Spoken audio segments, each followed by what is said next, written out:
ये खबर देश के उन मजदूरों के लिए बुरी और डराने वाली खबर है जो देश के कुछ राज्यों से इजराइल मजदूरी के लिए जाने वाले हैं। उत्तर प्रदेश से 10,000 लेबर इजराइल जाने हैं, जिसको लेकर तैयारी भी चल रही है। लेकिन अब जो खबर आई है उससे शायद तमाम मजदूर अब अपना फैसला बदल लें और इजराइल न जाएं।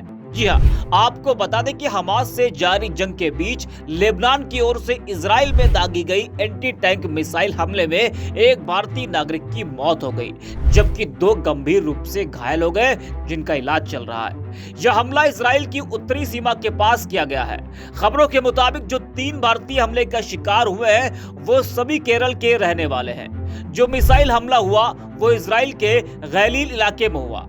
मिसाइल एक खेत में गिरी और वहां काम कर रहे भारतीय हमले का शिकार हो गए, जिससे एक की मौत हो गई और 2 लोग गंभीर रूप से घायल हो गए। तो ये वही इजराइल है जहां कब हमला हो जाए कोई भरोसा नहीं। हमास के हमले से न जाने कितने लोगों की मौत हुई, न जाने कितना जानमाल का नुकसान हुआ, इसका अंदाजा नहीं है। इजराइल वाले खुद डर के साए में जीने को मजबूर है कि न जाने कब उनकी मौत आ जाए, ये उनको भी नहीं पता। लेकिन इसी युद्धग्रस्त इजराइल में भारतीय गरीब मजदूरों को भेजा जा रहा है, यूं कहे कि मौत के मुंह में ढकेला जा रहा है मरने के लिए। सरकार को इस हमले से अब सबक लेना चाहिए और मजदूरों को वहां नहीं भेजना चाहिए। लेकिन अपने देश में रोजगार के लिए तड़प रहे मजदूर भी परिवार का पेट पालने के लिए इजराइल जैसे देश जाने को मजबूर है। उनको अपनी मौत की भी चिंता नहीं है। आपको बता दें कि हमास से जंग के कारण इजराइल को भारी नुकसान हुआ है। इंफ्रास्ट्रक्चर को पटरी पर लाने के लिए भारतीय मजदूरों की युद्धग्रस्त इजराइल को जरूरत है। मजदूर भी इजराइल जाने के लिए तैयार है, लेकिन इस खबर से शायद उनका मन अब बदल जाए। जो इजराइल में हमला हुआ है उसको लेकर एक्स पर अखिलेश यादव ने भाजपा पर हमला बोलते हुए लिखा कि युद्धरत इजराइल में भारतीय नागरिकों का मिसाइल हमले का शिकार होना बेहद चिंतनीय विषय है। भाजपा ने बेरोजगारी को उस रिकॉर्ड स्तर तक पहुंचा दिया है जहां युवा अपने देश और परिवार से दूर रहकर युद्धरत देशों में नौकरी करने पर विवश है और अपनी जिंदगी गंवाने पर मजबूर भी। भाजपा सरकार को तुरंत इस बात को गंभीरता से लेना चाहिए। भारतीय नागरिकों के जीवन की सुरक्षा और परिवार के जीवन यापन की गारंटी कौन लेगा?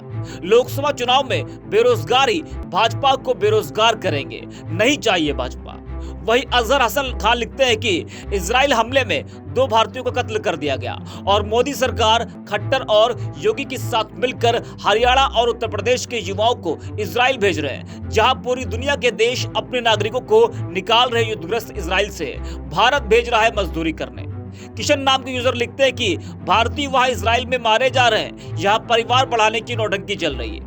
वही शहजाद अली नाम के यूजर लिखते हैं कि युद्धरत इजराइल में भारतीय नागरिकों का मिसाइल हमले का शिकार होना बेहद चिंतनीय विषय है। भाजपा ने बेरोजगारी को उस रिकॉर्ड स्तर तक पहुंचा दिया जहां युवा अपने देश और परिवार से दूर रहकर युद्धरत देशों में नौकरी करने पर विवश है और अपनी जिंदगी गंवाने पर मजबूर भी।